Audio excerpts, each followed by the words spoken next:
nuestro ponente, para todos ustedes.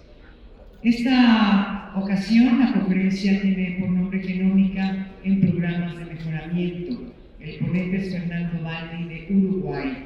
Es licenciado en Agronomía por la Universidad de la República Oriental de Uruguay en 2002, con maestría en Genética y Mejora Animal por la Universidad Estatal Paulista Julio de Mezquita Quilo en 2006 y doctorado en la misma área en la Universidad Estatal Paulista Julio de Mezquita Quilo 2008.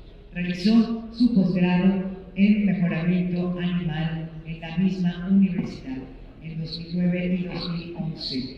Fue investigador en el Instituto Nacional de Investigación Agropecuaria, INIA, de Uruguay durante el periodo 2007-2008. Desde 2011 hasta 2012 fue profesor en el Departamento de Nutrición y Producción Animal de la Facultad de Medicina Veterinaria y Zootecnia de la Facultad de Ciencias Agrarias y Veterinarias de la Universidad de Sao Paulo.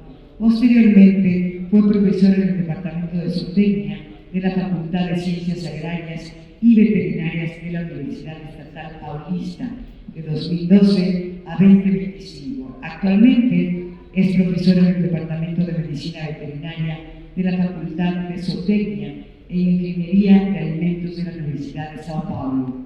Cuenta con una amplia experiencia en el área de zootecnia, con énfasis en genética y mejoramiento de animales domésticos. Con ustedes, Fernando Baldi.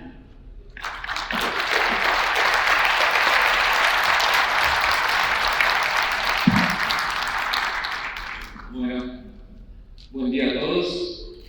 Primeramente quería agradecer por la invitación y oportunidad. Como fui presentado, soy uruguayo, pero ya más de 2 décadas radicado en Brasil. Y vamos a hablarle un poco sobre evaluación genética y evaluación genómica y cómo digamos, esta información nos puede ayudar a ustedes, criadores, digamos. Primero, comentar un poco sobre lo que es la genómica, que entiendan un poco, digamos, cómo esta información puede ser interpretada, y lógicamente lo más importante, cómo esta información adicional a informaciones tradicionales que tenemos de fenotipos y de genealogía puede ser utilizada, digamos, para acelerar los procesos de selección y mejora genética de las poblaciones.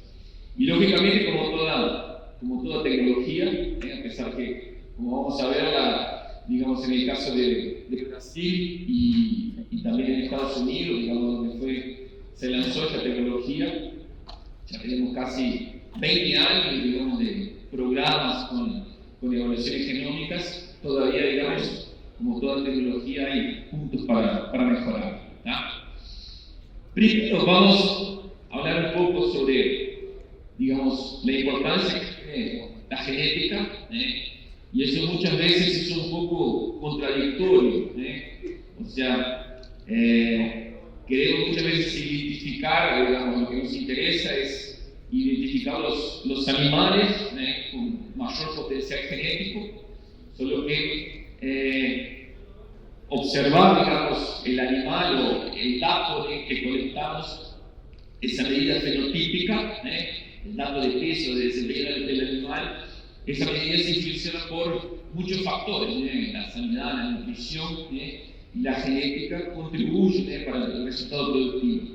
Ahora, el gran problema que tenemos en el mejoramiento genético es que muchas veces esa medida fenotípica, el dato visual o el dato de la balanza, ¿sí? Ese dato, en el mejor de los casos, nos puede ofrecer una precisión de lo máximo 25-30%.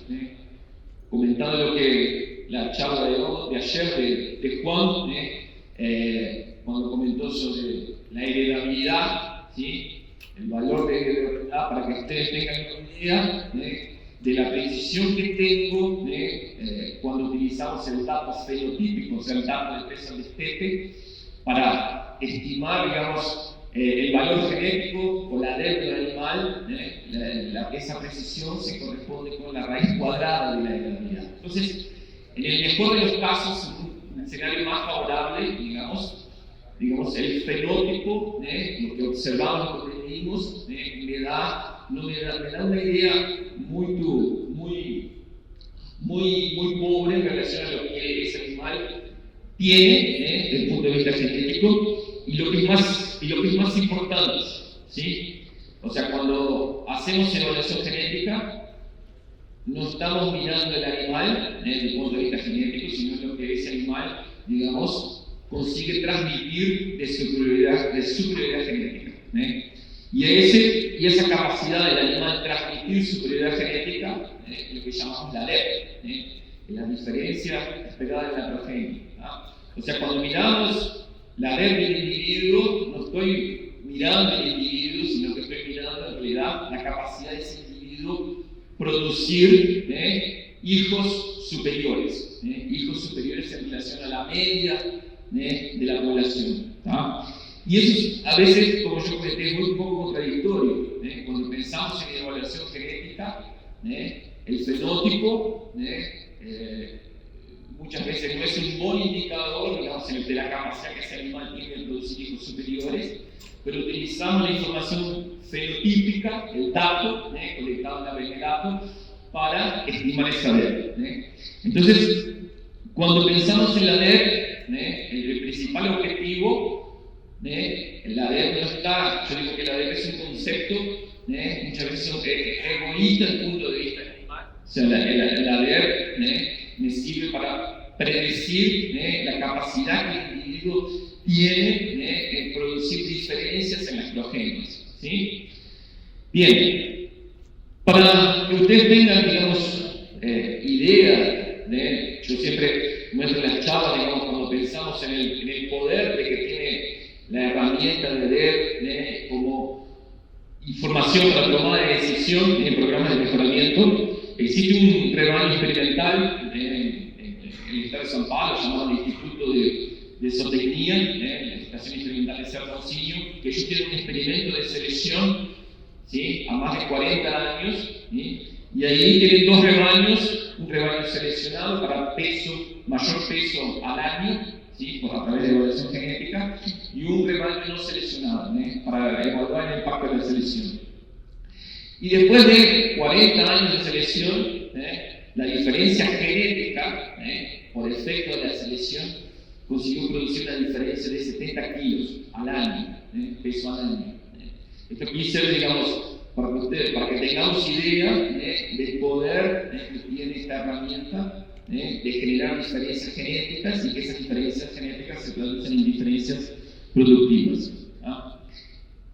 Tanto en Brasil como en parte de América Latina, digamos, existen varios programas de mejoramiento que hoy, digamos, disponibilizan la mayor parte de esos programas DERs genómicas, ¿sí?, que son las DERs genómicas, digamos, son DERs, predicciones que se estiman a partir de los datos de campo, más la genealogía, más la información de genótipo, como vamos a ver. O sea, cuando pensamos en evaluación genómica, no es nada diferente de lo que se hace 30 años atrás, cuando se implementaron las evaluaciones genéticas, sino que ahora tenemos más una fuente de información que es muy valiosa.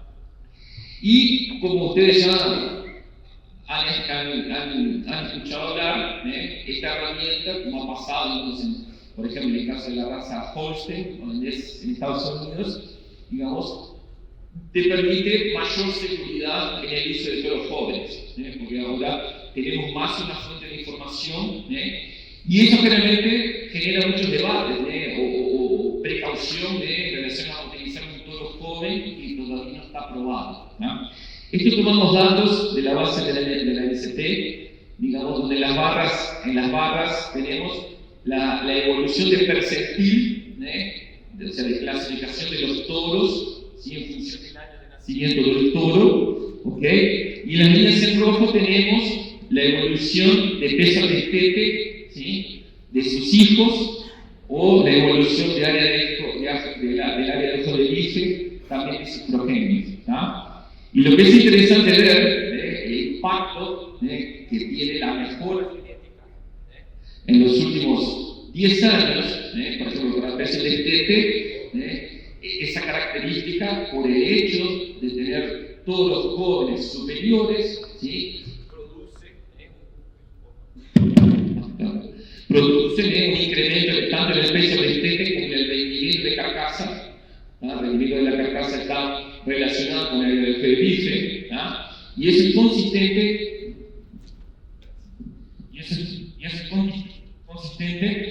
en relación al impacto que tiene el uso de toros jóvenes, donde los toros jóvenes en media producen hijos superiores.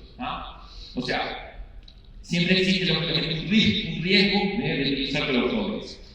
¿Y por qué es ese riesgo? Digamos, en un animal joven, para estimar o ver ese animal, la única información que generalmente tenemos es apenas información de pedigrí. Entonces yo digo que el modelo de evaluación genética que se utiliza en ausencia de información, generalmente es un modelo que es muy burdo desde el punto de vista. ¿Por qué? Porque cuando tenemos, digamos, el producto de un apareamiento de un toro de una vaca, la edad de los hijos, en ausencia de información, o sea, utilizando solo información de genealogía, siempre va a ser igual a la edad media de los padres. O sea, el modelo asume, ¿sí?, que cada uno de esos terneros recibe la misma dosis de genes. Bien, ahora, en la práctica, en la realidad, durante el proceso, digamos, de formación de los gametos, existe un proceso muy interesante, que es muy importante desde el punto de vista de generar variabilidad genética, que es la recombinación, o la segregación mendeliana. La segregación mendeliana determina que muchas veces podemos tener animales que reciben mejores alelos o mejores genes que sus hermanos completos. Entonces, ese proceso generalmente, como decimos los geneticistas, no necesariamente en genética 1 más 1 es igual a 2. ¿Por qué? Porque existe un proceso de sorteo de genes durante el proceso de formación de las gametas. Entonces, ¿cómo podemos saber si un animal fue más o menos beneficiado en el sorteo de alelos? O sea, podemos tener animales que van a recibir los mejores genes del padre y la madre, o sea, cada individuo recibe mitad de los genes del padre, mitad de los genes de la madre, pero hermanos que son completos no necesariamente reciben el mismo pool de genes. Entonces, durante años, digamos, para saber si un animal fue beneficiado por ese proceso de recombinación mendeliana, la única forma que teníamos para saber era tener información de pedigrí o tener información también de datos fenotípicos, ¿sí?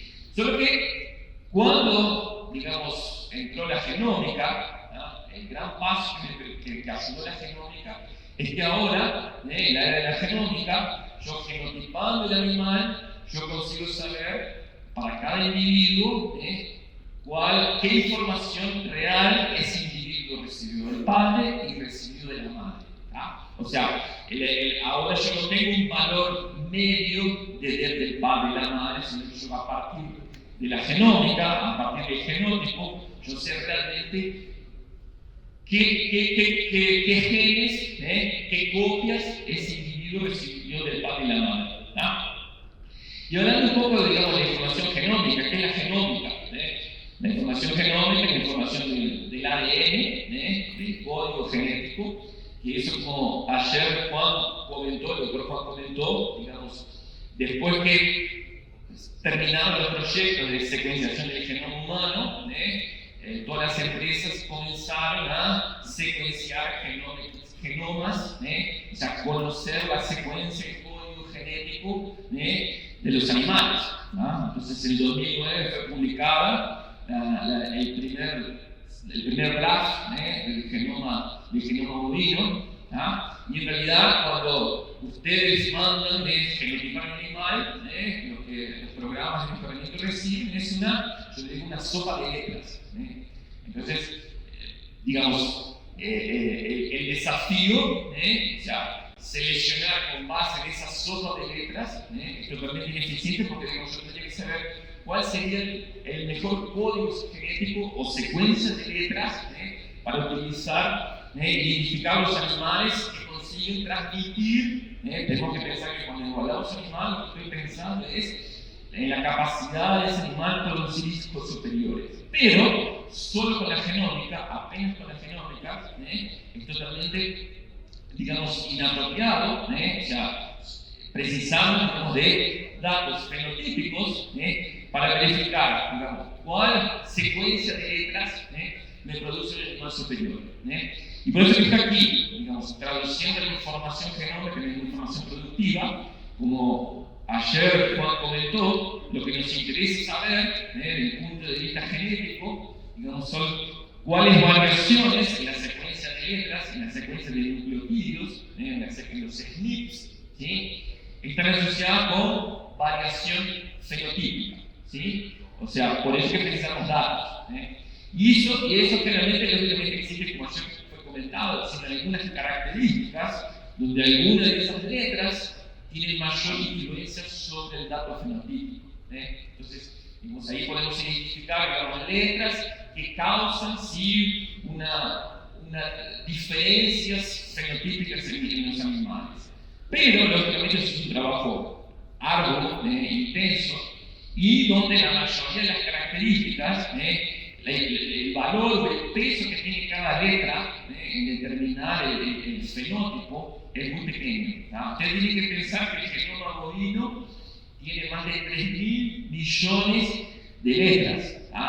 Entonces, cuando hacemos una evaluación genómica, lo que intentamos estimar es el valor que tiene cada letra, la variación en cada letra. O sea, si yo cambio una C por una A, ¿cuál es el impacto que eso tiene sobre el peso del tete, sobre la preferencia sexual? Entonces, lo que hacemos es, utilizando datos fenotípicos, hacemos la calibración de los marcadores. ¿Qué es la calibración de los marcadores? Es conocer cuál es la dosis que cada letra tiene para un fenótipo. Entonces, a partir del genoma y con datos fenotípicos, yo consigo estimar cuánto vale cada letra. ¿Sí? Y de esa forma, utilizando solamente información genómica, yo puedo estimar lo que llamamos el valor molecular del animal.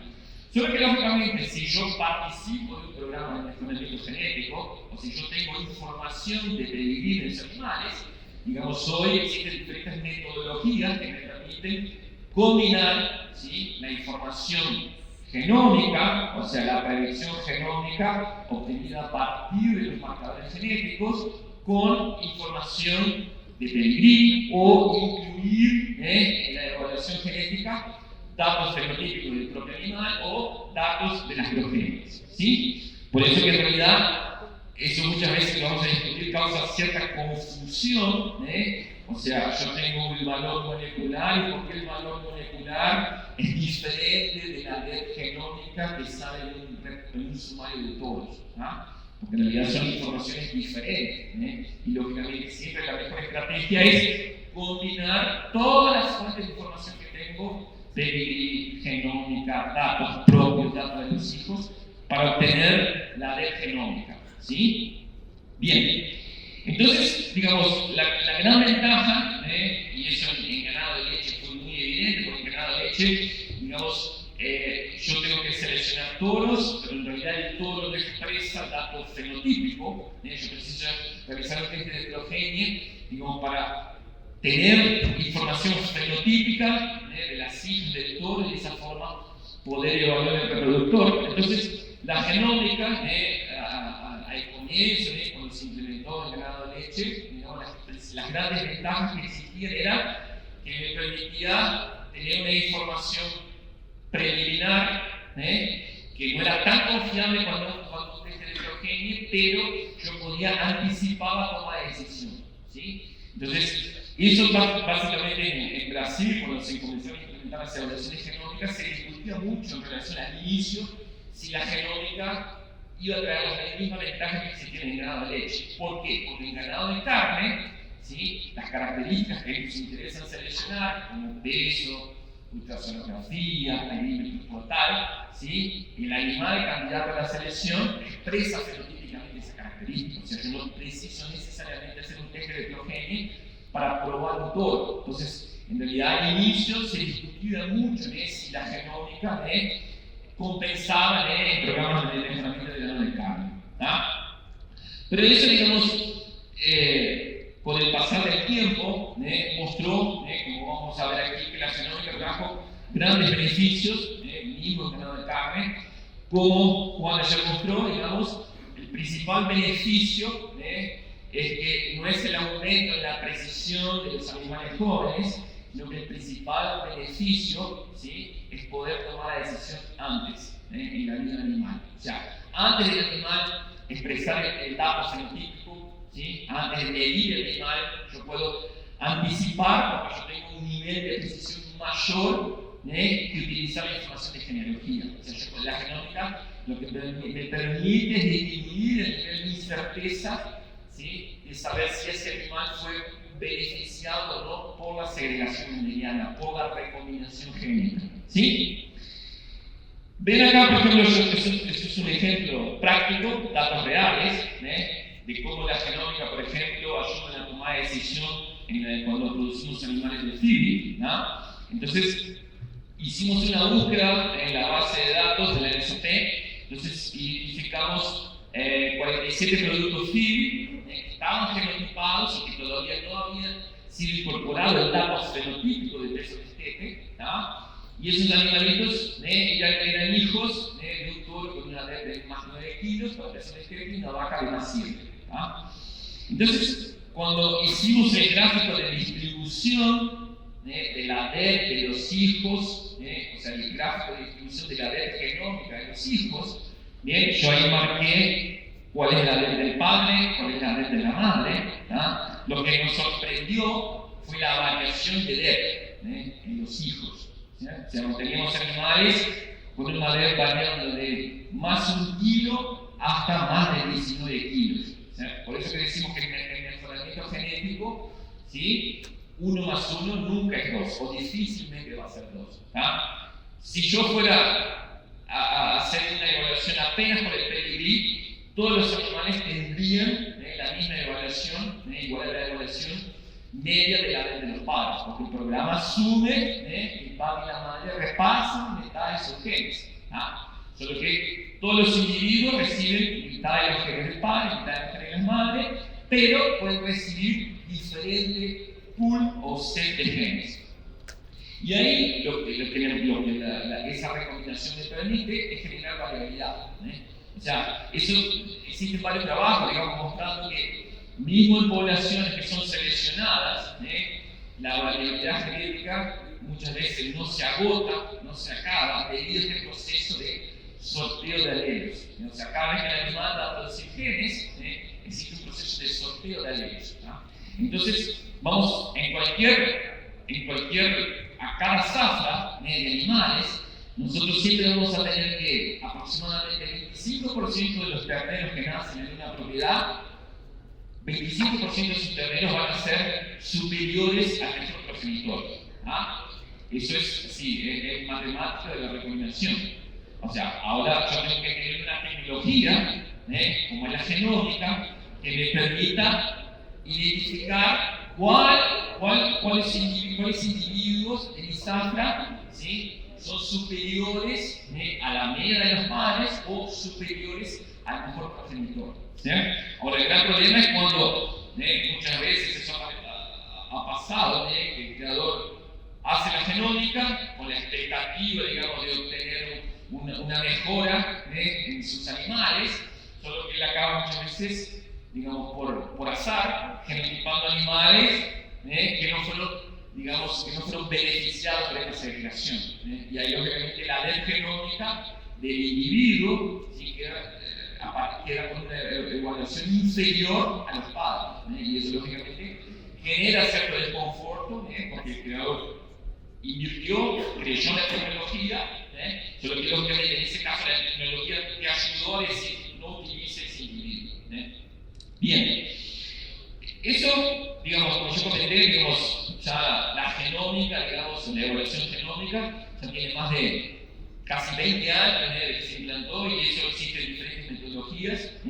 Al inicio se utilizaba una metodología llamada de 2 pasos, porque yo tenía que con el valor molecular, que era calculado basado en la genómica, yo incorporaba esa información en la evaluación genómica. Hoy los programas de mejoramiento, en la mayoría de ellos, tanto en ganado de carne, como en leche, como en pollo, como en suinos, han incorporado el método de paso único, que es mucho más fácil de implementar, porque en realidad los marcadores genéticos se utilizan para reconstruir relaciones de parentesco, o sea, estimar el parentesco real entre los animales. O sea, cuando tenemos dos animales que son medios hermanos, nosotros decimos que en media comparten un cuarto de los genes. Eso es en media, pero podemos tener, digamos, animales que comparten hasta 50% o que no comparten nada de información, mismo siendo animales hijos del mismo toro. Entonces la genómica me ayuda, digamos, a mejorar las relaciones de parentesco. ¿Sí?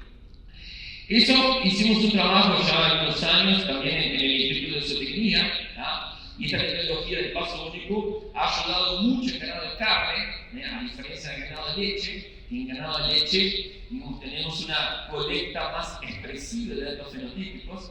Entonces, esta metodología del paso único, digamos, los datos de habilidad de predicción o de precisión de las DEP genómicas, es más apropiado sobre todo para características a donde no tenemos muchos datos. ¿Sí? O sea, no tenemos muchos datos para hacer una buena calibración de mis marcadores. Por eso ha sido, sobre todo en ganado de carne, digamos que muchas veces no tenemos muchos toros con muchos hijos fenotipados, esa tecnología ha sido más implementada. Entonces, hoy en día, digamos, en el caso de Brasil, y así como en otros países, digamos, el método de paso único ya es proteinero, inclusive eso ha estimulado algunos programas a aumentar la frecuencia de evaluación genética. ¿Y por qué? Porque, digamos, ahora yo consigo colectar el genótipo antes que el fenótipo, ¿sí? Y yo puedo rápidamente incorporar ese genótipo en la evaluación genética. Entonces, lo que ha pasado en Brasil, por ejemplo, que se genotipa el animal, y ya el creador al otro día empieza a llamar al programa de mejoramiento para preguntar cuándo van a estar prontas las DEP genómicas. Entonces, por eso en el caso extremo, por ejemplo, de ganado de leche o en la raza Angus, las evaluaciones genéticas son semanales. O sea, semanalmente están entrando datos genotípicos. Entonces, eso genera, digamos, la necesidad de mantener sobre todo la evaluación de los animales jóvenes más actualizada. Bien. Para conocer, digamos, es otra cuestión importante, digamos, sobre cuál es el impacto de la genómica para las diferentes características. Este es un trabajo que hicimos junto con la Zoetis, donde comparamos, aquí tenemos la precisión tradicional, que sería solamente por pedigrí, y la precisión de utilización de información genómica. Y se utiliza un término que significa número de progenes equivalentes. O sea, la información del número de progenes equivalentes es cuánto la precisión de una red genómica aumenta y cuánto ese aumento es traducido en número de hijos. Entonces, por ejemplo, si yo no hiciera red genómica, yo para tener una precisión equivalente a la información genómica, por ejemplo, en el caso de la característica habilidad materna, leche, yo precisaría tener 45 hijas con información de peso obstétrico. O sea, la información de 45 nietos, información de peso obstétrico. Y la genómica, y eso fue muy interesante porque al inicio, digamos, no se colocaba mucha fe en la genómica por el costo, por el bajo impacto que esa información podría tener en ganado de carne, pero eso con el tiempo se vio que la genómica, digamos, el mayor impacto eran aquellas características que generalmente a través de la selección tradicional tenemos menor impacto, debido, como ayer comentó Juan, a la baja heredabilidad de esas características, sobre todo características reproductivas y características relacionadas con la unidad materna, que son características donde la selección tradicional realmente pensamos de mucho tiempo que entre la información de peso obstétrico de los nietos del toro para tener una idea de la unidad materna que ese toro tiene. ¿Sí? Estos son datos también de una propiedad bien conocida en Brasil, la vela dorada, mostrando aquí la evolución genética de peso resistente y de PAC. Que PAC es una característica que significa productividad anual de la vaca. Es una característica de baja realidad y solamente las hembras expresan esa característica. Y en ese rebaño es un rebaño que, digamos, que inició, digamos, el proceso de genotipaje y uso de la información. Eso es importante, o sea, no es solamente genotipar, hay necesidad de utilizar esa información. Y colocamos ahí el momento que comenzó las evaluaciones genómicas. ¿No? Y ahí calculamos dentro de esa propiedad cuál era la evolución genética o la ganancia genética antes de la selección genómica y después de la selección genómica. ¿No? Entonces ven que en el caso de la característica peso resistente, prácticamente triplicó la velocidad con que se mejora genéticamente el rebaño, y en el caso de la característica PAC, que es una característica de baja fiabilidad, expresión tardía, digamos, el impacto de inclusión de la genómica fue mucho mayor. ¿Por qué? Porque el creador con la red genómica anticipa la decisión de selección y descarte, y lógicamente eso repercute en el denominador de la fórmula que yo les mostré de ganancia genética. Este impacto de la genómica, digamos, en ganado de leche, el impacto ha sido parecido. Eso es importante así, que en ganado de carne, mismo que, digamos, tengamos posibilidad de medir, obtener datos fenotípicos en el animal candidato a la selección, digamos, los impactos que la genómica ha traído en ganado de carne han sido semejantes a lo que se ha observado en ganado de leche.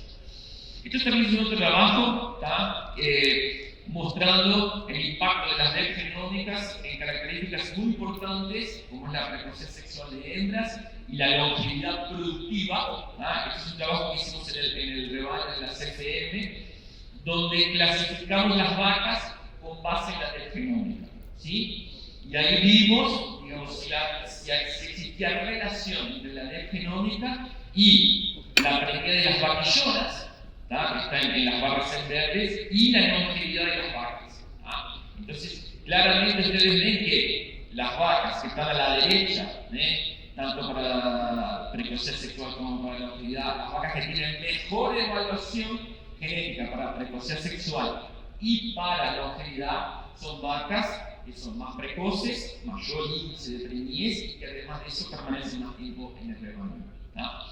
Otro grupo de características donde la genómica ha contribuido mucho son las características relacionadas con composición de canal, básicamente área de ojo de bife y espesura de grasa. Entonces acá tenemos las barras, en la barra superior tenemos la evolución de la área de ojo de bife. Entonces miren el número de informaciones, ese es el número de datos fenotípicos, ¿sí? La raza en el lore para datos medidas de carcasa. Entonces vean, digamos, que la evaluación genética y el dato fenotípico andan juntos. Y vean el impacto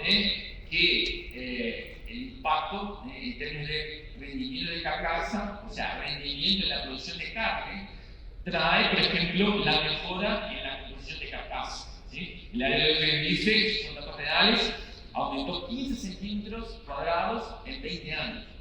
Ese es un elemento, prácticamente aumentó 30% de la media fenotípica, solo por efecto de la selección, porque ese dato fenotípico está ajustado por efecto año. Realmente, las redes genómicas han traído una gran contribución. Además de eso, digamos, como fue comentado, las redes genómicas han permitido o viabilizado la evolución de características nuevas, ¿sí? Como el caso de la eficiencia alimentar, características relacionadas con calidad de carne, perfil de ácidos grasos de la carne, otras características como el caso de probabilidad de mocho que vamos a ver, comportamiento animal, ¿sí? Que son características donde generalmente tenemos pocos datos fenotípicos y la genómica lógicamente me auxilia en la evaluación genética de animales jóvenes que todavía no tuvieron oportunidad de expresar el fenótipo. En el caso de una de las características más importantes, que yo creo que es la próxima frontera de mejora genética en términos de calidad de carne, y ayer Juan se comentó, es la calidad de la carne. Es un trabajo que hicimos en conjunto con la plata cerrada, con Claudio William Bosco, donde se colectaron a partir de faenas técnicas datos fenotípicos de terneza en la carne. O sea, se evaluaba la fuerza de corte, o sea, eso exige una logística muy importante. Lo importante es aquí que tenemos en la parte del eje X, tenemos la red de terneza del toro, y en el eje Y, la media fenotípica de terneza. Entonces, cuanto menor la media, la carne es más tierna.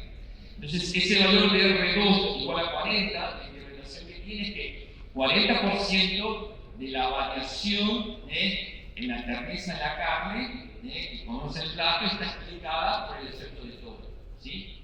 Es un dato importante. Y eso, en el caso de algunos programas, como en el caso del CP, ya vienen publicando DEX para terneza de la carne.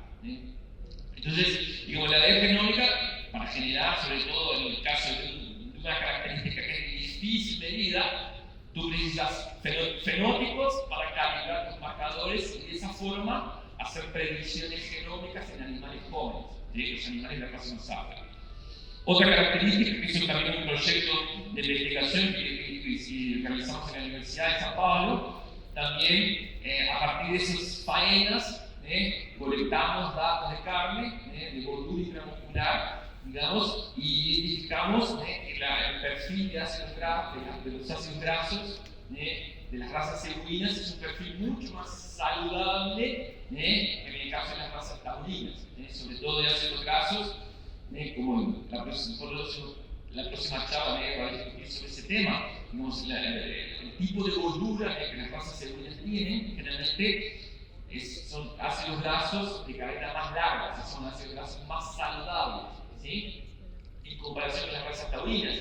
Y eso nosotros en este trabajo de varios años descubrimos que eso tiene un componente genético. O sea, aquí tenemos una oportunidad para mostrar que la carne de cebú es saludable, ¿sí? Y puede ser utilizada lógicamente para crear nichos de mercado.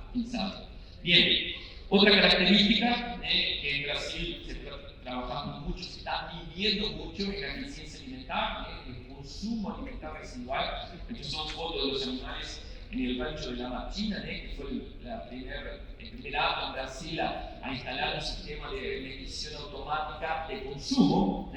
Entonces, el consumo alimentar residual no es otra cosa que la diferencia entre lo que el animal ingirió, o sea, cuánto comió y cuánto él debería comer basado en el peso y la ganancia de peso. Entonces, esto es una característica que yo comento para identificar animales que precisan comer menos para vivir. O sea, no tiene relación con el desempeño animal. O sea, animales, si el animal precisa comer menos, eso es independiente si el animal va a ganar mucho o va a ganar poco. O sea, es una característica que me permite estar relacionada con disminución de la exigencia nutricional de los animales. O sea, eso lógicamente tiene un punto importante en el tema de sustentabilidad. O sea, porque teóricamente yo preciso de menor área para criar mis animales, o también disminuir, lo que es importante, disminuir los costos de producción. Esto es un trabajo también que hicimos junto con Roberto Sainz, profesor de la Universidad de Davis, con datos del rancho de la Matina. En el rancho de la Matina es interesante que esa característica se mide, se colecta datos fenotípicos, se evalúa genómicamente y además esa característica se utiliza. Eso es importante, o sea, no es solamente colectar información, tengo la evaluación genómica, sino que yo preciso utilizar esa información, digamos, para tomar decisión. Y ahí hicimos un comparativo, digamos, del consumo relativo. O sea, el consumo relativo es el consumo de materias secas sobre el peso de los animales. En naranja están los datos de la Machina y en azul el resto de las pruebas de eficiencia alimentar fuera de la Machina, en la base de datos de la MST. Y lo interesante fue que después de 10 años de selección para esa característica, el consumo relativo, como ustedes ven, viene disminuyendo. O sea, los animales comen menos por unidad de peso vivo. Y eso, digamos, demostramos, inclusive hay algunos trabajos publicados, que esta característica, la selección para esta característica, ¿sí?, permitió reducir el consumo de materia seca en 10%. O sea, si pensamos en una propiedad, digamos, podemos, los animales exigen menos, porque esta característica de los animales que tienen menor exigencia, digo, yo puedo aumentar la capacidad de carga de mi sistema en 10%. ¿Sí? Además de esto, esta característica, como ya fue comentado, también está relacionada con la emisión de metano. O sea, los animales que son más eficientes también emiten menor cantidad de metano, ¿no? Entonces es una información muy valiosa, digamos, para valorizar la producción de cebuinos. Bien. Una otra característica, digamos, que la genómica ha analizado, y que eso hemos trabajado, aquí en el caso de la doctora Leticia Pereira, que fue parte del doctorado de ellos, un trabajo que se hizo junto con una empresa en Brasil llamada Robatec, que es una startup dentro de la Universidad de São Paulo.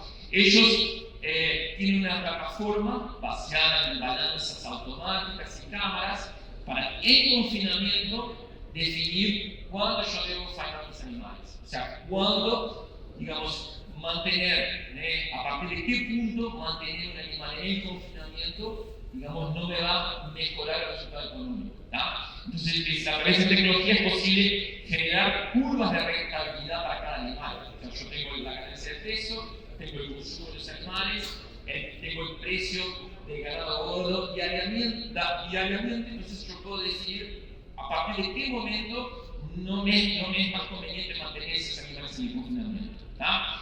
Y aquí mostrando, por ejemplo, en confinamientos, en el caso, por ejemplo, de confinamientos comerciales, cómo esta tecnología puede ayudar, por ejemplo, a la hora de comprar los animales.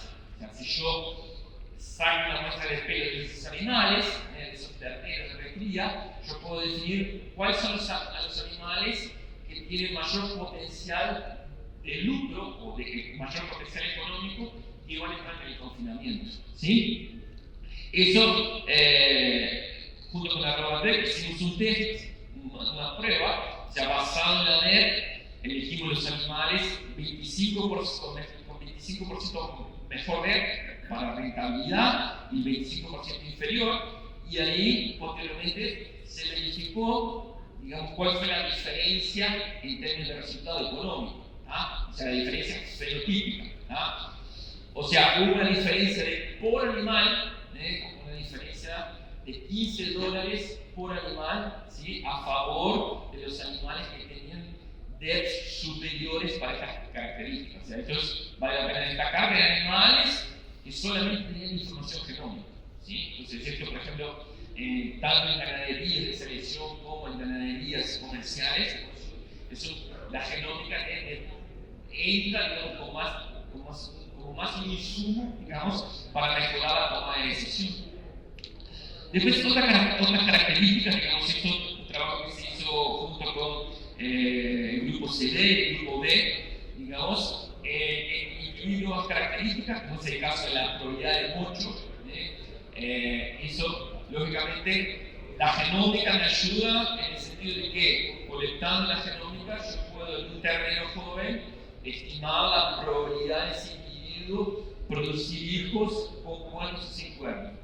Eso desarrollamos una escala, entonces se suelta, digamos, en el caso de la raza Nelore, y eso se va a implementar también en la raza Brahman, ¿sí? De estimar la probabilidad de un animal mochar, ¿sí? A partir de la información genómica. Esto fue un trabajo muy interesante porque demostramos que los genes que influencian el carácter mocho y cebuinos son diferentes, ¿sí? El mecanismo de acción génica es un poco diferente de lo que se observa en taurinos, ¿sí? Después, un otro trabajo, yo creo que aquí donde la genómica, digamos, puede contribuir mucho en los trópicos, donde tenemos varias razas distribuidas, generalmente muchas veces poblaciones pequeñas, donde tenemos muchas veces razas predominantes, como el caso de la raza Nelore o de la raza Brahman. Este es un proyecto que iniciamos ya en el 2018 junto con la Universidad de Georgia y el grupo de mejoramiento de la USP en relación a la implementación de las evaluaciones genómicas multirraciales. Como ya fue demostrado, digamos, la genómica me permite conocer más allá de la genealogía. Como vimos muchas veces, a partir de la genómica es posible conocer la verdadera composición racial de un animal. así como la genómica me permite, digamos, conectar las diferentes razas cebuinas. ¿Por qué? Porque todas esas razas cebuinas teóricamente tienen un ancestral en común. O sea, la información de pedigrí es muy útil, pero muchas veces muy limitada para estimar, por ejemplo, o conocer la proximidad de las razas. Entonces, fue desenvolvida una metodología llamada de meca fundadores en Estados Unidos. Esa metodología, digamos, que asigna o determina un super pi o un super ancestral para cada raza. Podemos tener varios fundadores para una misma raza, ¿sí? O sea, por ejemplo, podemos tener en la raza Brahma un fundador para la población de Brasil, un fundador para la población de Bolivia, para la población de México, y posteriormente se calcula, a partir de la genómica, es posible calcular el parentesco genómico de las razas. ¿Cuál es el objetivo de eso ahí? Es que la información pueda ser mejor aprovechada entre todas las razas, ¿sí? Entonces, hicimos un trabajo para estimar la distancia genética a partir de la información genómica entre las diferentes razas. Entonces, tenemos ahí en rojo animales genotipados de la raza Nelore, en verde la raza Brahma, y en azul y violeta serían animales de la raza Víscera y Tabata. Entonces, realmente vemos que las Brahma aparentemente es un poco más diferente del resto, pero lo que llama la atención es la dispersión con la variabilidad que tiene la raza Nelore. Acreditamos que si hubiéramos tenido mayor cantidad de genótipos, por ejemplo, del lado izquierdo, de genótipos en la raza Brahma, hubiéramos conseguido identificar mayor variabilidad. Y ven aquí un punto alejado, es un toro bien conocido en Brasil, que es de los toros que tiene mayor número de hijos dentro de la base, y que su composición genética es un poco diferente del resto, lo que le otorga aparentemente mayor superioridad genética. Y del lado derecho, lo que es interesante, porque ustedes que son mayor parte criadores de la raza Brahma, tenemos en rojo la población de animales genotipados de la raza Brahma de Brasil y en azul de la raza Brahma de Bolivia. Entonces vean que las dos poblaciones se conectan, ¿sí? Porque tienen información en común, pero desde el punto de vista estadístico, digamos, es posible considerar una única población. O sea, no precisamos, digamos, separar. Esto hicimos también para la raza Brahma de todas las Américas, digamos, y es posible observar una alta conectabilidad genómica. O sea, podemos considerar, digamos, que los animales Brahma de México, Centroamérica, Colombia, Venezuela, y Brasil y Bolivia tienen una alta proximidad genética. Y eso, desde el punto de vista de una evaluación genética, es muy positivo, porque significa que yo puedo compartir información fenotípica entre las diferentes poblaciones y de esa forma ayudar a tener una mayor precisión en la evaluación genética. Eso, junto con el grupo de la Universidad de Georgia y algunos colegas de Uruguay, no sé si lo conocen allá a la derecha, Jorge Lalo, mexicano, que trabaja en la Universidad de Georgia, testamos la habilidad predictiva, o sea, la capacidad del genótipo de predecir el fenótipo. Entonces, en azul, en esa frase en azul, sería la evaluación genética intrarraza, y los otros gráficos donde muestran una mayor superioridad y la precisión es el mismo resultado, solo que haciendo evaluación multirracial por metafundador. Entonces, esto trae un mayor beneficio porque yo aprovecho toda la información de las razas. Aquí el objetivo no es comparar razas, sino aprovechar lo que tienen en común las diferentes razas. Y eso hicimos el mismo trabajo para caracterizar el peso de y circunferencia total de Marisol, que es una alumna colombiana. Y la conclusión fue que esta metodología trae mayor impacto, sobre todo para poblaciones a donde no tenemos fenótipos suficientes para tener una buena calibración en la red genómica. Un otro resultado importante en la práctica, esto es, digamos, a través de la evaluación genómica multirracial, me permite, digamos, mejorar la consistencia y precisión de las evaluaciones genómicas en las razas que tengo menor cantidad de información, ¿sí? Además de eso, abre la posibilidad de evaluar nuevas características, sobre todo en razas donde yo tengo pocas medidas fenotípicas, sobre todo en características que son caras de medir, como eficiencia alimentar, calidad de carne, ¿sí? Todos estos trabajos mostraron que el impacto reducido del melore, o sea que el melore, que la raza más predominante en Brasil, tiene el impacto que la evaluación conjunta con las otras razas trae sobre el melore es mínimo. Es muy parecido con el caso de Estados Unidos, por ejemplo. Yo creo que a partir del año que viene, digamos, el Holstein se va a validar junto con las otras razas lecheras, a través de la metodología de la fundadora, o sea, buscando que el Holstein le ayude al Jersey, a la Suiza, a las otras razas, con información. En el caso de nuestra aquí, digamos, este trabajo digamos, muestra una gran posibilidad, digamos, para rápidamente mejorar genéticamente razas con poca información. ¿Sí? Este es un trabajo de impacto práctico que la genética tiene, es un mismo rebaño. ¿Tá? Aquí mostramos la evolución genética de una característica que es, muchas veces tenemos pocos datos fenotípicos, como es la probabilidad de parto precoz o precocidad sexual en las hembras. Entonces tenemos aquí la evolución genética cuando las REP son calculadas interraza membrana. ¿Sí? Y ahí el mismo rebaño, son los mismos animales, solo que ahora calculando las REPs utilizando toda la información disponible, o sea, con el gran aporte que tiene el melore. ¿Y qué es importante ver? O sea, en el gráfico de la izquierda tenemos poca información fenotípica. Yo no puedo hacer una buena discriminación de los buenos animales y de los malos animales para precocidad sexual. Ahora, cuando adicionamos más información, ¿sí? Yo consigo discriminar, ¿sí?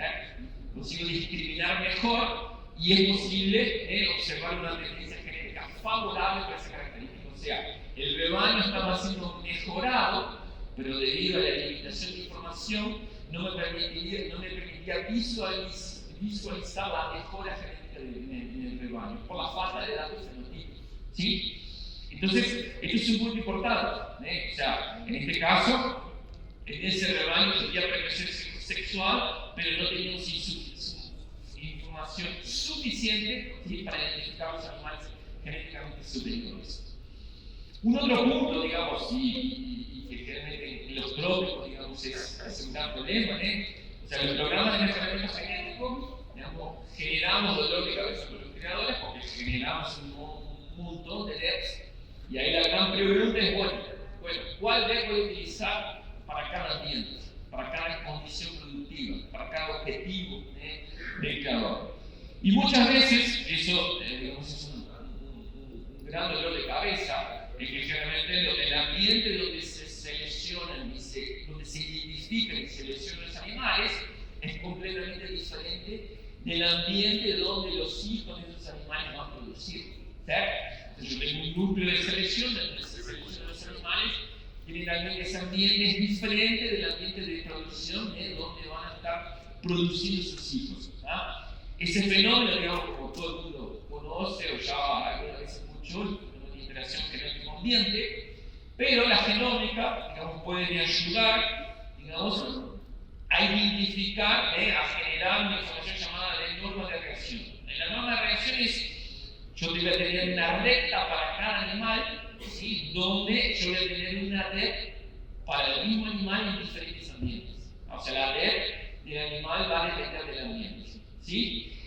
Eso, por ejemplo, en el caso del melore, hicimos un trabajo para, por ejemplo, evaluar la sensibilidad que tiene la raza melore al estrés térmico.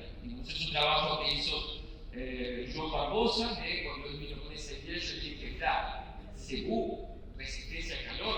Digamos. ¿Por qué vamos a pensar, digamos, que las razas cebulinas tienen diferentes predisposición genética para el calor y la humedad?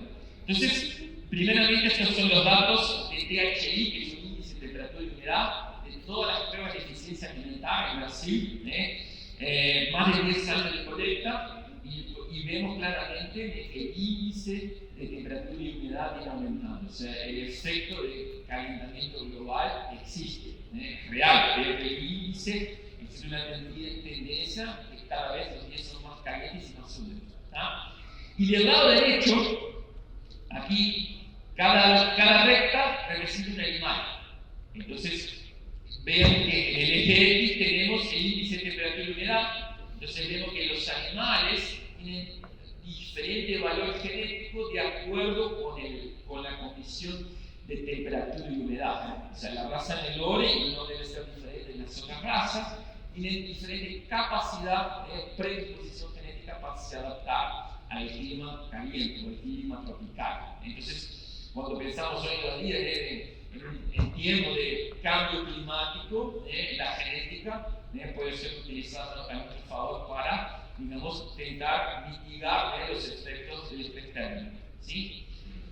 Finalmente, digamos, y ya estoy terminando, digamos, un otro impacto, digamos, que tiene la genómica, como yo ya comenté, es utilizar los marcadores genéticos, ¿sí?, para mejorar o reconstruir relaciones de parentesco. O sea, hoy en día yo puedo trabajar con matrices, o sea, relaciones de parentesco genómica, mismo en animales que muchas veces no tienen información de pedigrí o tienen información de pedigrí parcial. O sea, entonces, si el animal tiene genómica, yo puedo conectar ese animal con el restante de la población de mejor forma. ¿Ah? Y eso ha sido utilizado, por ejemplo, también para calcular endogamia o consanguinidad. ¿Sí? Entonces, yo puedo utilizar la genómica para identificar animales, ¿cierto?, que tienen mayores niveles de endogamia. ¿Sí? A través de la genómica yo puedo reconstruir y calcular, por ejemplo, coeficientes de endogamia genómicos. Y eso es interesante, que la relación entre la endogamia tradicional y la endogamia genómica, esa relación, generalmente la correlación es menor a 50%.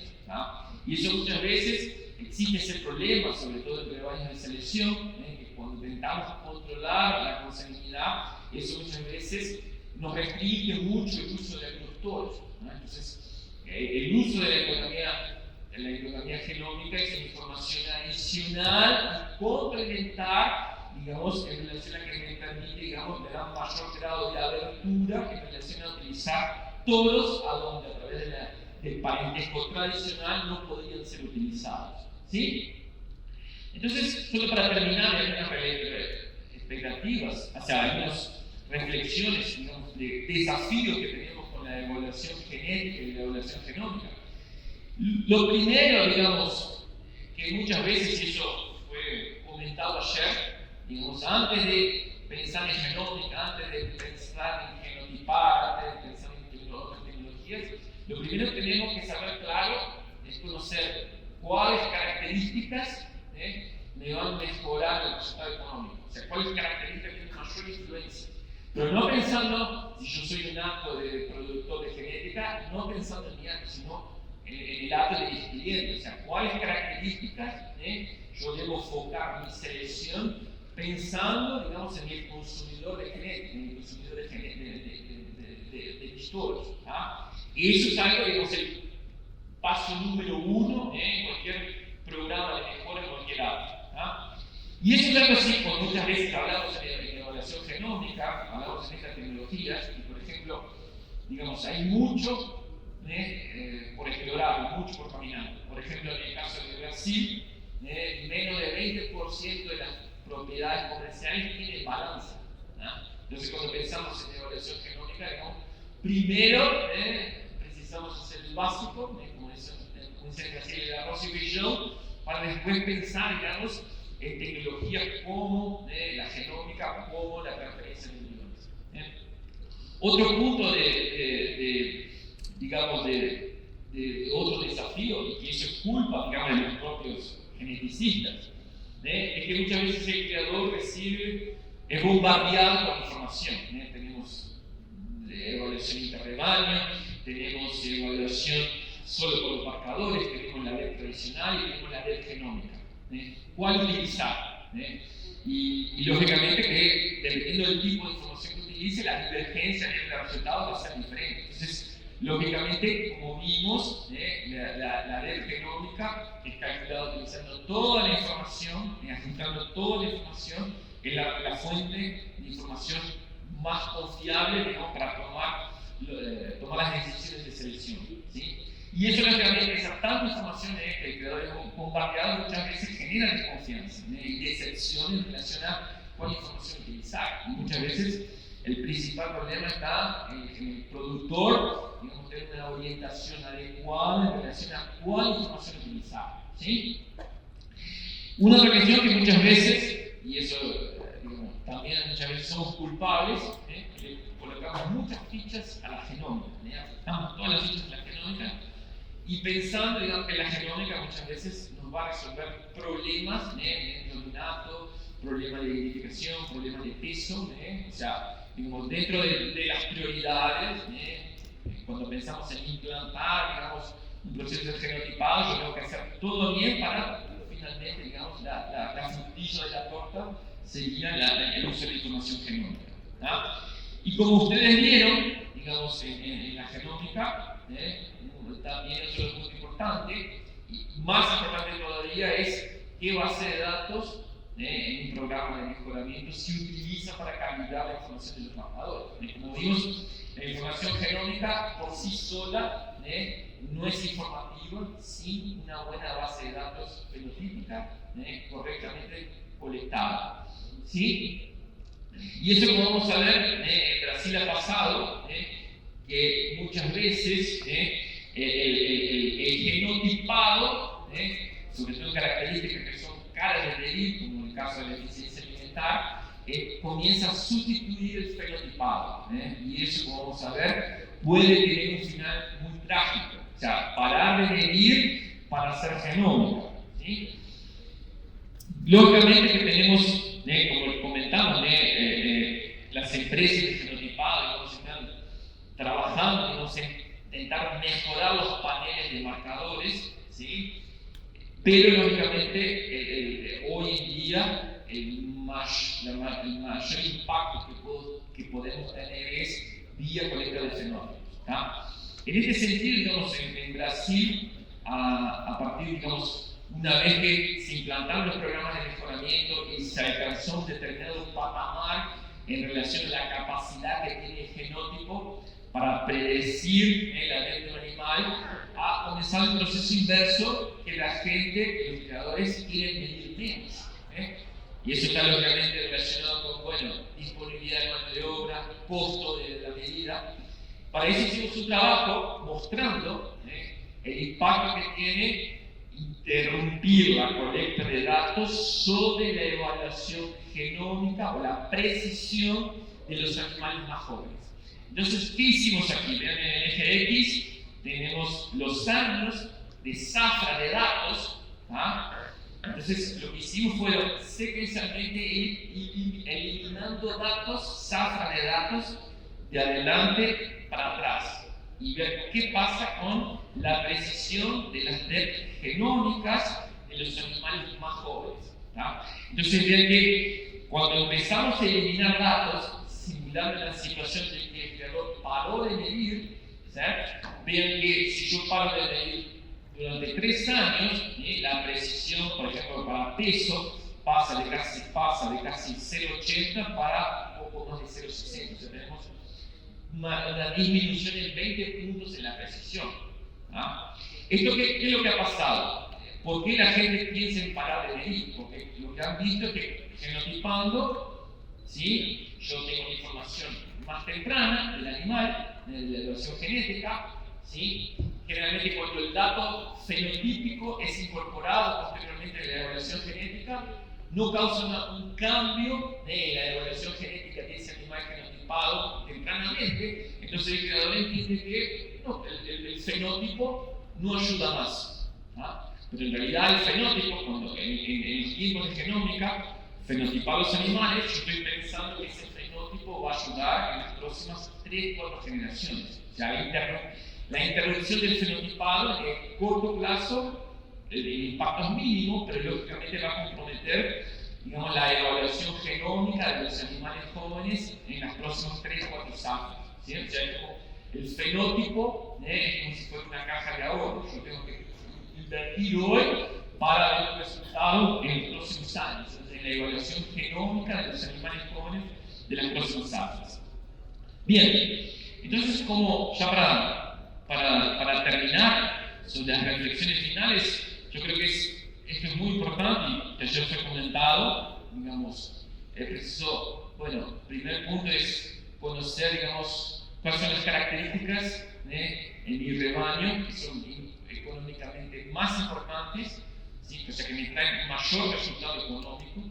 O sea, la evaluación genética no es un modismo, sino que es para conocer cuáles características debo mejorar para mejorar el resultado económico de mi rebaño. Conociendo mi rebaño, yo ahí tengo información suficiente para saber cuáles características preciso mejorar. Y lógicamente yo preciso medir, identificar y seleccionar. ¿Sí? Como vimos, es importante, lógicamente, los datos fenotípicos, o sea, la evaluación genómica sin fenótipos es totalmente inviable. Como vimos, el impacto que causa la interrupción en la colecta de datos sobre la evaluación genómica de los animales jóvenes. Entonces, no podemos pensar en parar de medir, a pesar que estemos tentados por una cuestión de costo en la medida. ¿Sí? Y como vimos, digamos, la información genómica no es solamente importante para el seleccionador, sino también para quien compra genética. Mismo, o sea, rebaños, muchas veces comerciales, que muchas veces carecen de información de genealogía, a través, muchas veces, clientes de ustedes, la genómica puede ser utilizada para evaluar animales con poca información de genealogía. Entonces, eso, lógicamente, pensando, digamos, en temas de producción de carne, tiene un alto impacto. Como vimos en producción de carne, digamos, la genómica, al menos en ganado de carne, el mayor impacto para aquellas características que generalmente son las más importantes desde el punto de vista económico, como son las características reproductivas.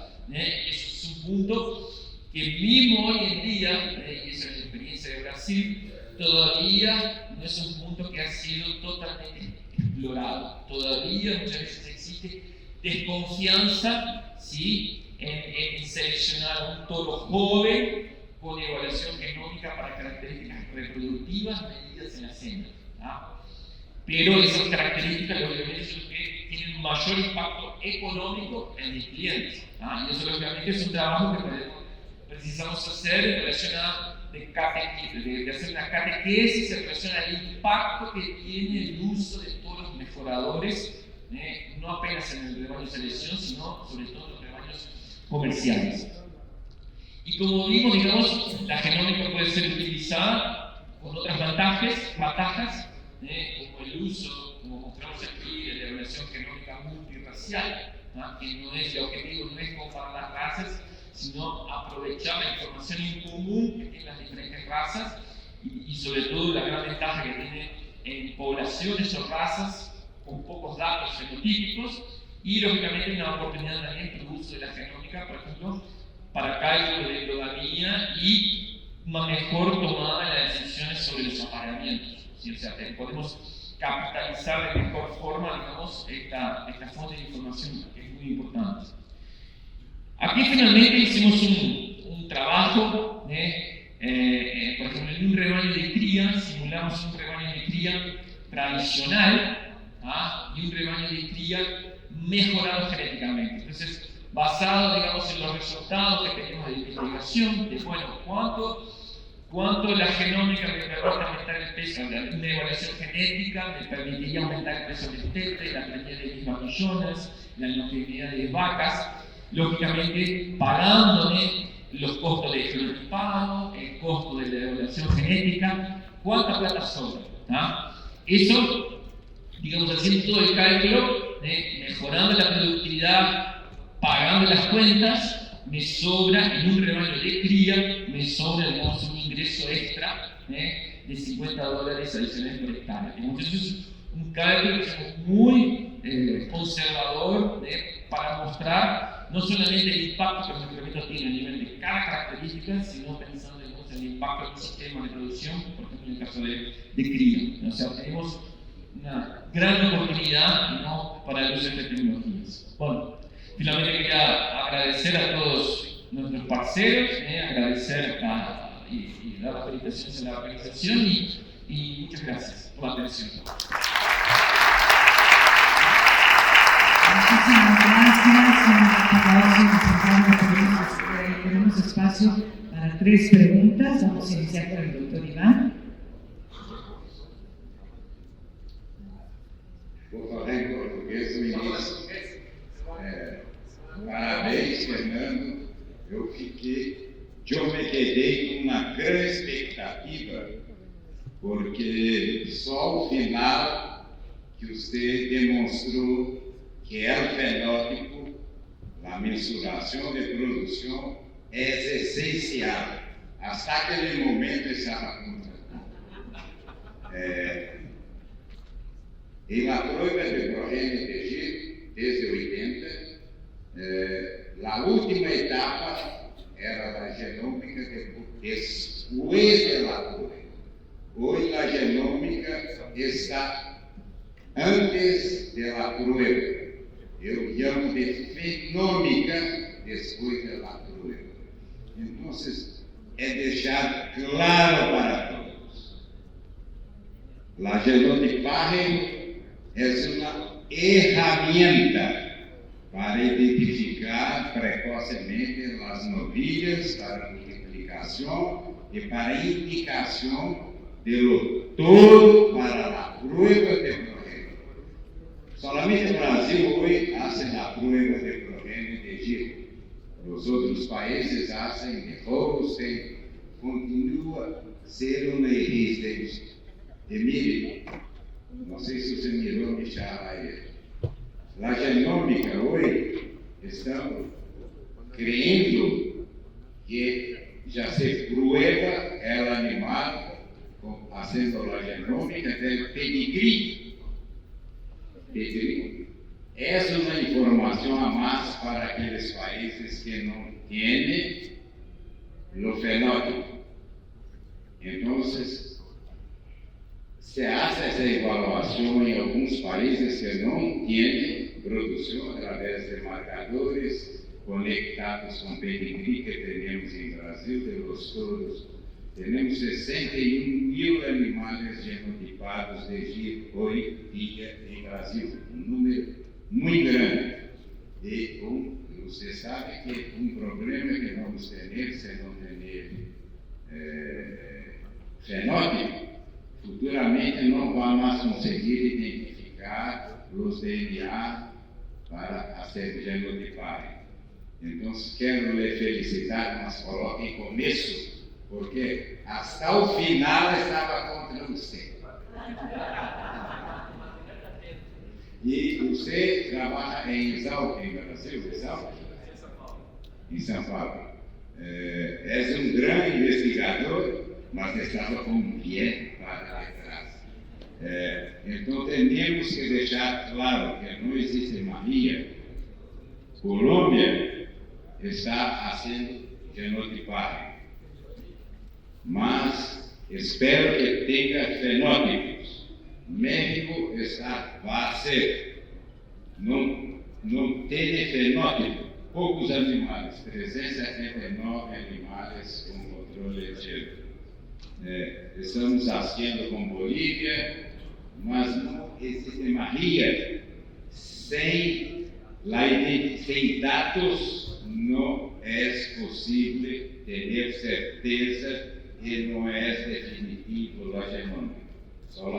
Enganar de leite por heredabilidade baixa, somente com uma prova de progênie. E é caríssimo, mas creio que os países devem progredir a fé. Solamente isso, mas deixe claro o início da fala, por favor, fiquei até o nosso laboratório de progênie, tecnicamente, com a genômica de progênie, perderam a utilidade para identificar todos, mas uma fonte para coleta de dados fenotípicos, para que a gente continue teniendo controle a genômica aumenta a confiança dos resultados da prova de progênie. Então, a fenômica é o mais importante. Evalua as vacas através de sus producciones, haga la genómica y después la prueba para ganar de leche.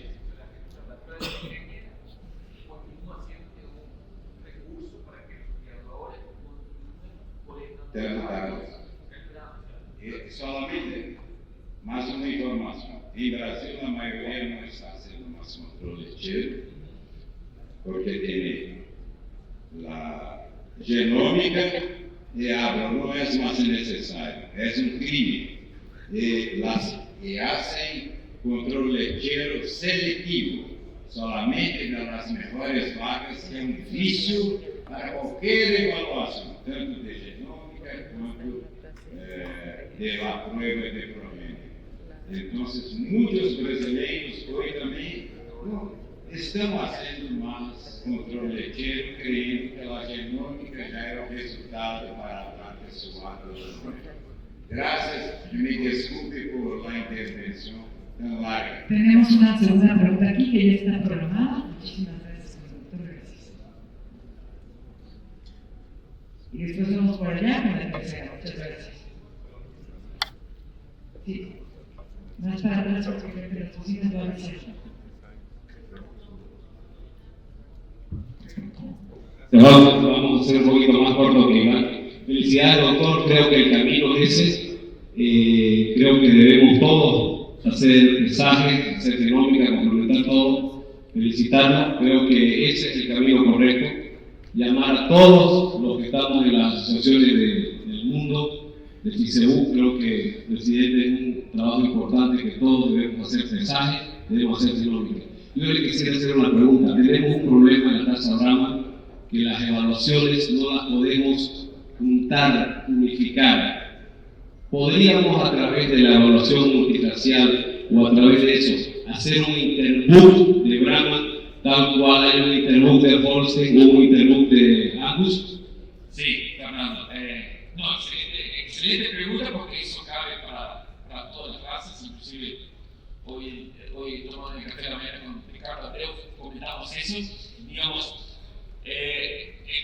Las evaluaciones genéticas de las asociaciones dentro de cada país son muy importantes porque, digamos, generalmente tenemos una información regional que sufre poca influencia de la información externa, pero en el caso de Interbook, que es una evaluación internacional, yo traigo el ejemplo, por ejemplo, de Uruguay, que tiene un rebaño lechero pequeño. Pero Uruguay participa en Interbook, o sea, tiene acceso a la información de la evaluación genética internacional. Entonces Uruguay incorpora información selectiva de todos jóvenes que no tienen hijas en Uruguay todavía, pero tienen hijas en otros países. Y ahí, relacionado con la pregunta de Fernando, digamos, eso. Estamos inclusive un proyecto que estamos iniciando con un alumno de doctorado en la USP, que le es justamente como ISCA, como señuelo, en relación a esa pregunta de Fernando, es de realizar un estudio de una evaluación del impacto de la interacción genómico-ambiente en diferentes poblaciones de Brahma de América Latina. Entonces, ya hemos conversado con Argentina, con Brasil, con Bolivia, con Venezuela. Estamos ya en conversaciones con otros países para realizar un trabajo, un estudio de doctorado, justamente pensando, digamos, en evaluar, digamos, pensando en evaluación panamericana del Brahma, llevando en cuenta, lógicamente, las particularidades ambientales que existen en cada país y, lógicamente, en cada región dentro de cada país. Entonces, yo creo que, Fernando, eso es un paso pensando en colectar, tener más información de varios países, llevando en consideración las particularidades de cada país, de cada clima y de cada asociación en relación a cuáles son los criterios e informaciones que cada asociación utiliza. O sea, el objetivo, cuando pensamos en una evaluación conjunta, no es que cada asociación o país pierda su identidad, sino, digamos, que se utilice toda la información conjunta, llevando en consideración las particularidades y necesidades de cada país. ¿Sí? Gracias. Muchísimas gracias, licenciado. Tenemos otra pregunta, pero la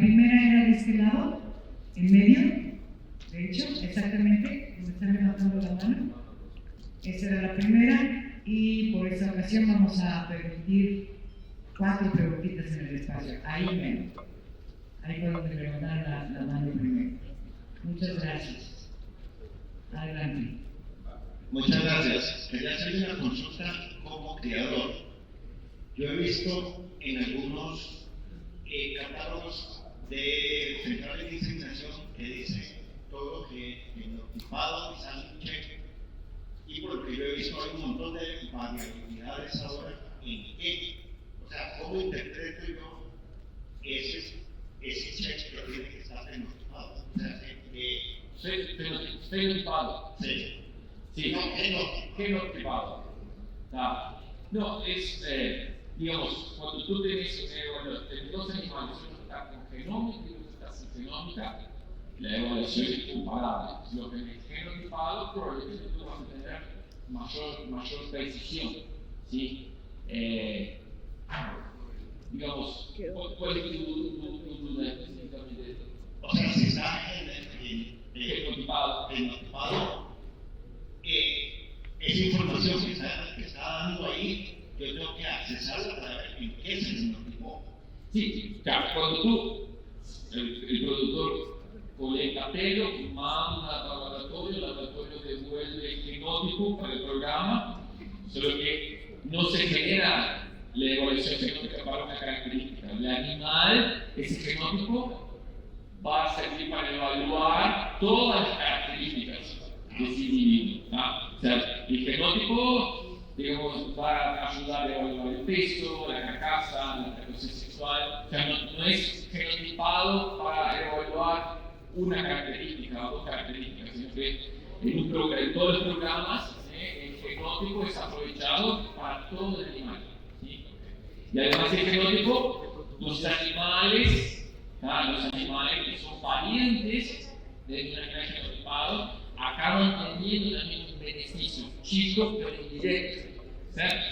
Además ese genótipo, muchos programas se utilizan también, por ejemplo, para verificar paternidad del animal, que es una información adicional que puede ser utilizado, y nosotros ya en Brasil ya está liberado el uso de los marcadores genéticos para verificación de paternidad, el uso de los equipos para verificación de paternidad. Pero el beneficio es para todas las leyes. Sí, de hecho, en la asociación, cuando hay algún duda de paternidad, se le pide al criador que envíe un genocidio y que alguien lo saca. Además, por ejemplo, si tú genotipas, ese genótipo tú lo puedes enviar. Si tú participas en más de un programa, tú puedes enviar el mismo genótipo para el programa A, para el programa B, para el programa C. Como los programas ya tienen estandarizado que realmente aceptan genótipos de varias compañías. O sea, si yo hago por la compañía A, por la compañía B, ese genótipo puede ser reaprovechado en los diferentes programas. Entonces yo no tengo que volver a genotipar. Si yo quiero enviar para el otro programa, yo no tengo que genotipar, puedo aprovechar esa información. O sea, y genotipados, la inversión es una única vez. No hay que regenotipar. Eso muchas veces, algunas situaciones han pasado que el creador genotipa, y el animal sale con una evaluación genómica inferior a lo que esperaba en relación a la de los padres. Y ahí muchas veces pasa que el creador regenotipa al animal. Por ejemplo, en el caso de la SP, hay toros que tienen 9 genótipos. El mismo animal tiene 9 genótipos. El animal muchas veces fue regenotipado. El creador, con la idea de que un nuevo genótipo será el que va a ayudar el animal. Lógicamente que no, porque en realidad el genótipo en realidad es calibrar la población. Entonces, si yo cambio la población, puede ser que la del genótipo en ese animal cambie, porque si yo utilizo un otro programa, una otra base de datos, mismo siendo el mismo genótipo, la DER va a ser diferente. ¿Sí? ¿Okay? Muchísimas gracias. Vamos con la última pregunta. Ahora sí. Buenos días, doctor Valdi. Muchas gracias por su presentación y muchas felicidades por tan bonito trabajo. Mi pregunta va de la mano con la pregunta anterior y va más de lo técnico. Hoy en día, ¿qué es lo que se está evaluando también en la evaluación, sobre todo de un solo paso? Seguimos evaluando SNPs por medio de microarreglos, PCR se hace específico o se hace general para características populares, y qué sigue, porque en efecto muchas veces el criador pierde la confianza en el procedimiento porque no siempre genotipo significa un fenotipo específico, ¿no? ¿Qué sigue cuando evaluamos epigenética u otras características? Gracias. Bien. No, hoy, ¿qué pasa? Hoy, cuando pensamos en el ganado de leche Holstein o mismo la faja en aves y suinos, hoy el gran desafío que existe en la evaluación genómica, sobre todo es en la velocidad para evaluar genómicamente, ¿no?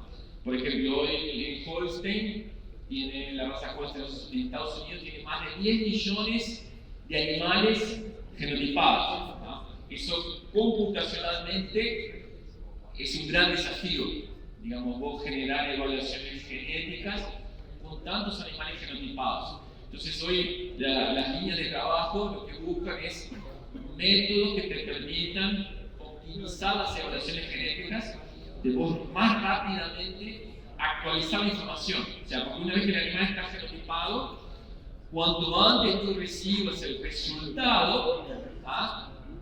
Más antes tú puedes tomar la decisión. Entonces hoy, digamos, lo que se está buscando en una línea de trabajo es, bueno, en analizar grandes bases de datos, ¿ah? Entonces ahí el desafío es programas que optimicen de forma rápida, realizar evaluaciones genómicas en larga escala, ¿ah? Otra línea, digamos, o sea, la mejora que hay por el uso de mejorados chips de marcadores, digamos, la ganancia marginal que tú tenés es muy chica, ¿ah? Pero, como tú comentaste, digamos, existen otros trabajos digamos, relacionados con incorporar otras fuentes de información, que como tú comentaste, la epigenética. Solo que eso es caro, esas tecnologías, ¿ah?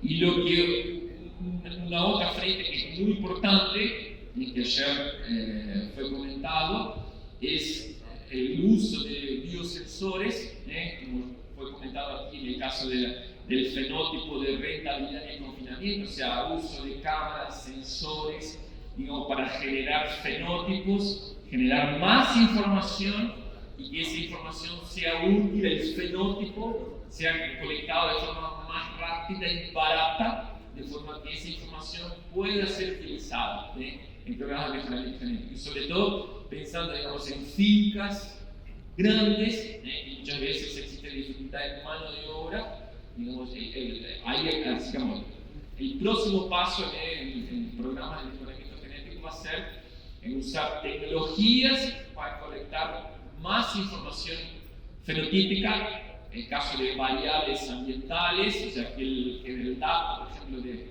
temperatura y humedad puede ser utilizado en los programas de mejoramiento genético, por ejemplo, para identificar animales más o menos sensibles al ambiente.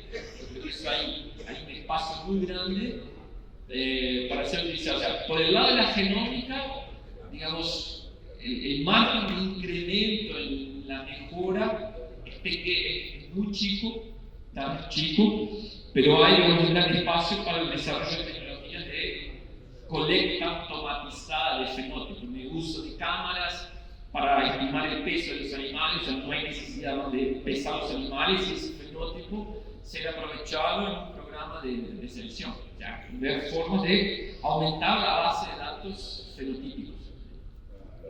Muchísimas gracias, licenciado. Un aplauso para usted.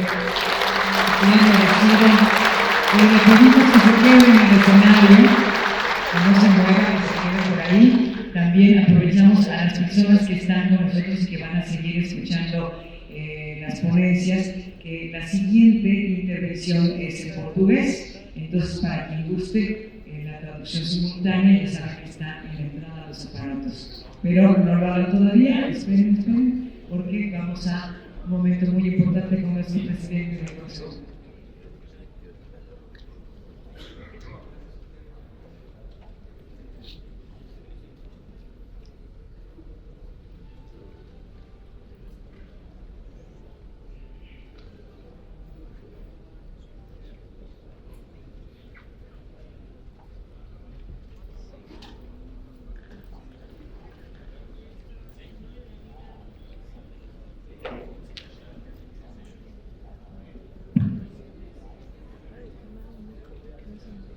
Buenos días a todos.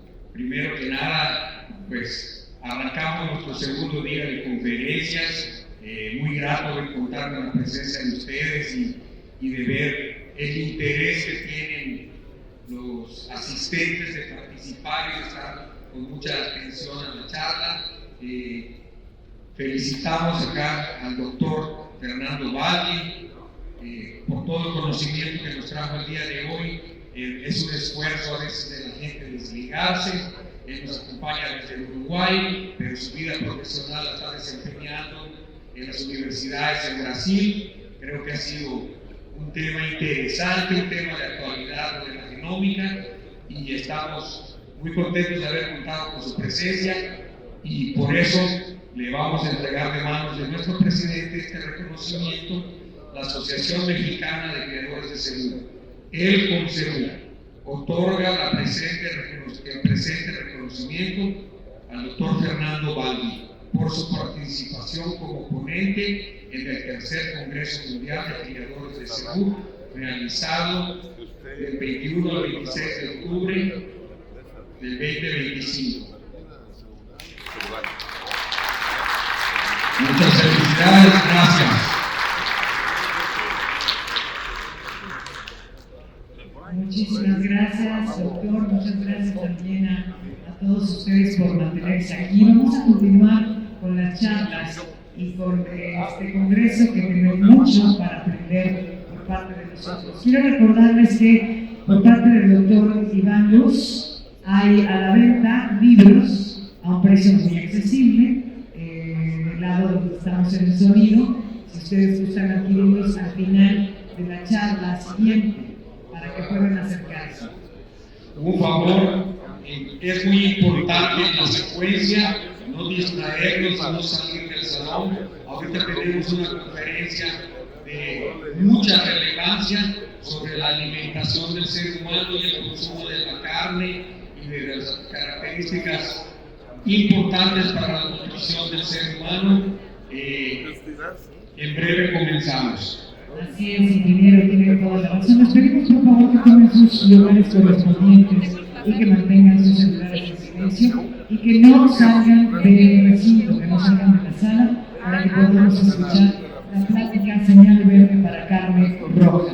Les pedimos que tomen sus lugares correspondientes y que no se dispersen, que no se distraigan y que no hagamos estas lagunas para que vayamos justo a tiempo.